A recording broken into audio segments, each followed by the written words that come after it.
Hardayam gəndə Xırdalanlar sizin qarşınızda. Gecə vaxtı. Mən gecə vaxtı çəkiliş edirəm. Mən bütün xalqımı təbrik edirəm. Bu gün mənim o yerim Mübariz Mənsurovun da ad günüdür. Onu Azərbaycanın igid oğludur. Onu da təbrik edirəm, ad günü müsabiqə edirəm. Sizin belə bizim o xahiş ilə bir necə deyirlər, onun adı ilə bir dənə yaxşı ev çıxartmışam. Gözəl ev. Bu gün çünki onun ad günüdür. Gözəl evlər çıxardıb satışa salacağam. Özü iskit geyinəm. Monolit beton, qoşa daş.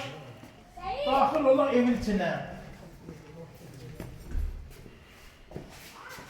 Bakın. Gör ne güzel değil. Bu bir otaq.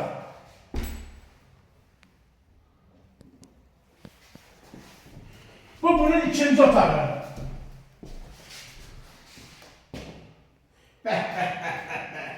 Böyle 5 numaralı məktəbin yanında cemaat yerə yox. Məndə nə qədər sistem var? Çək buranı görsət. Bu da bunun zalıdır.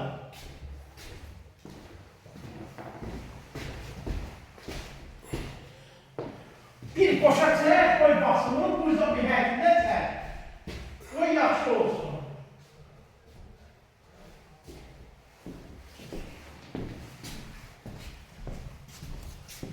Buranı da çək. 68. Ev 68 bine. Ya buraya götürürüm.